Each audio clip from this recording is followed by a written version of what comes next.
Welcome to this edition of Jacksonville University's The Dolphin Channel News. I'm Alyssa Fernald, bringing you news from JU's campus and the community.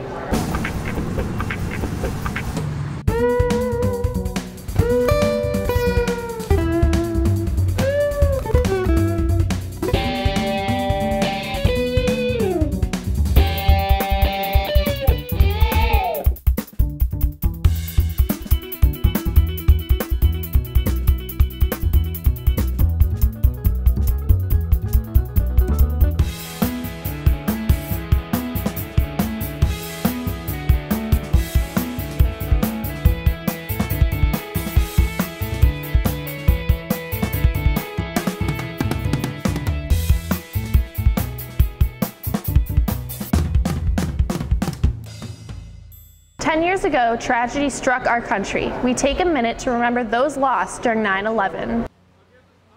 Many of JU's students were elementary school children at the time. In 9/11, I was in 4th grade. It happened when we was in class, and they made a big intercom announcement about there was a big crash, 9/11, into buildings, and a bunch of people died. And we just did a moment of silence and then we prayed. I remember I was in 6th grade, and right when it happened, I just remember over the intercom there was just left and right kids getting signed out. Parents were coming to school, signing out their kids, and just each class, every single period, we were watching it on TV. I mean, we weren't doing any school work.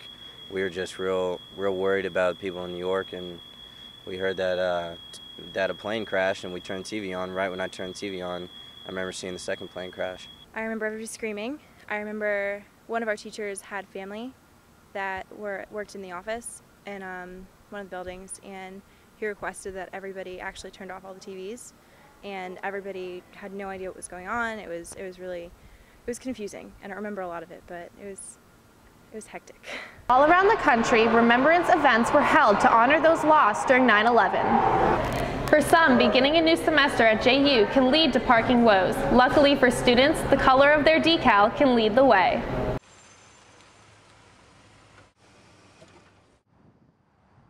Denoted by a C for commuter, E for employee, G for garage, and an S for South Campus, new students will know their designated parking areas.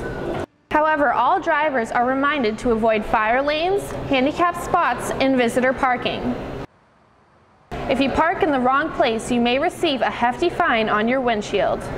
A pamphlet of parking rules and regulations can be found in campus security.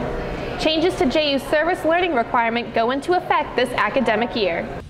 Students now have a choice, with 3 different ways to fulfill their community service learning requirement. Students who are incoming do not have to complete 50 service hours to graduate as part of the core curriculum.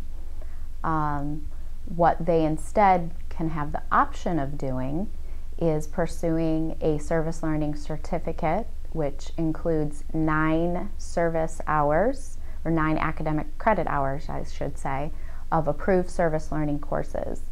And those courses can be found in many different disciplines around campus, but it is optional. So it's just if somebody wishes to pursue this and have it denoted on their transcript. Some students wonder about switching to the new catalog.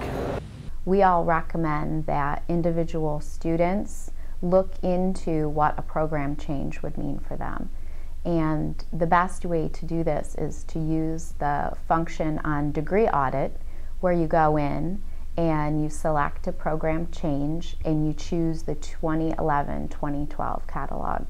Students should understand that when switching to a different course catalog, other changes may also apply. In addition to service learning changes, the new catalog now includes 2 new Masters in Marine Science.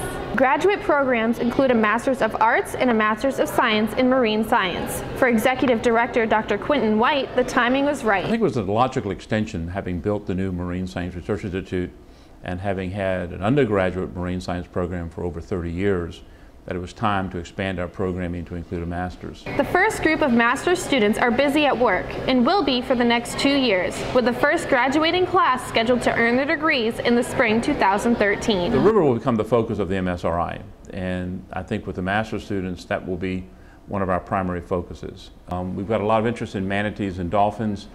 River, of course, is their habitat, but we also see a lot of research being done on the St. Johns River. Currently, 8 students are enrolled in the program, with more to follow in the coming years. As the program grows, so too will the faculty, as Dr. White plans to hire more staff to support the program.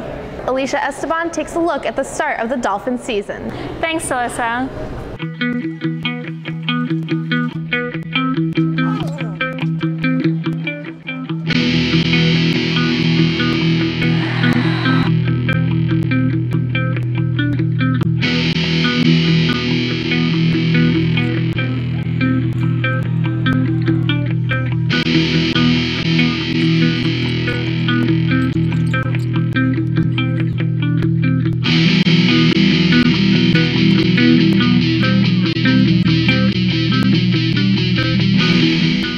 The cross-country teams completed their first meet here at JU last weekend.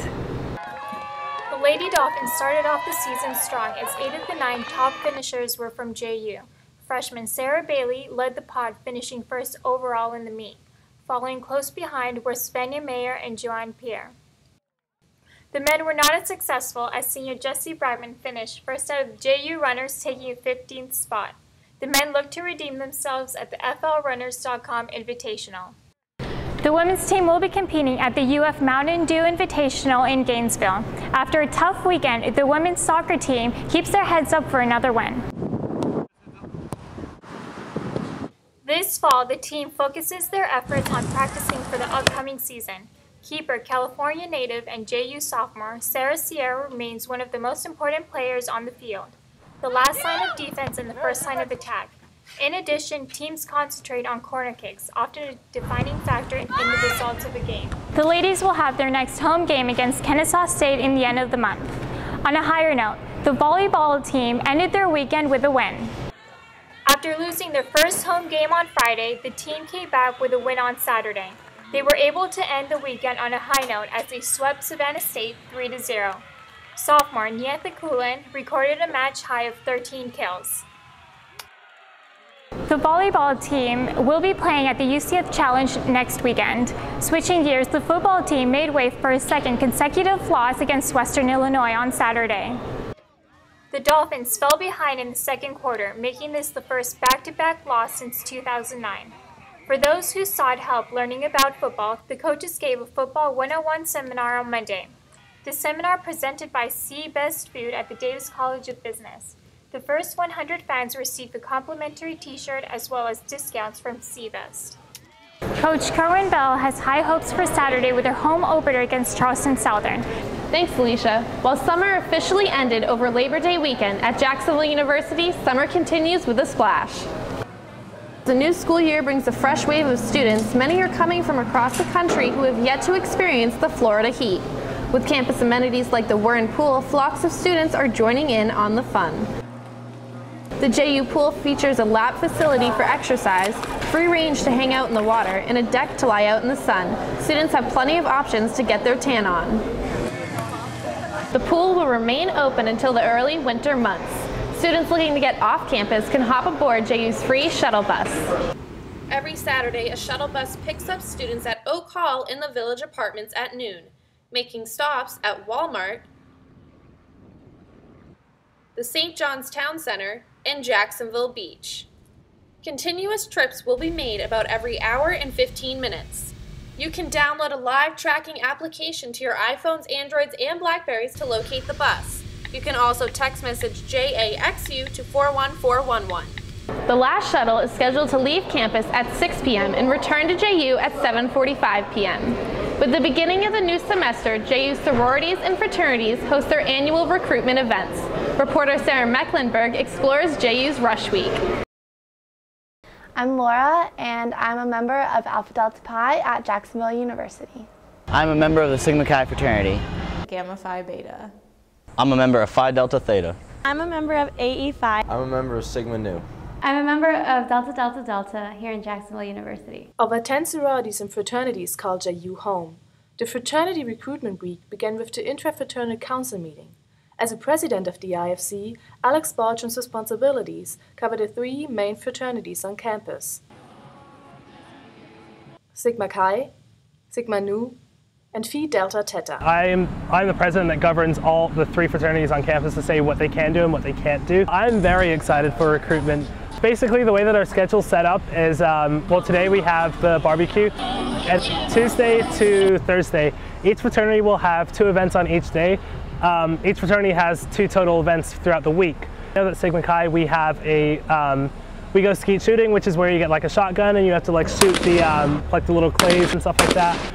And then we have what we call the smoker, which is basically a slideshow on what Sigma Chi is really about. Sigma Chi, a fraternity founded in 1855, stands to strengthen the belief and commitment to fairness and honesty as a key success of brotherhood. I came to college knowing that I wanted to join a fraternity. My main priority, I guess, at the time was wanting to network, and that's how I initially got into it.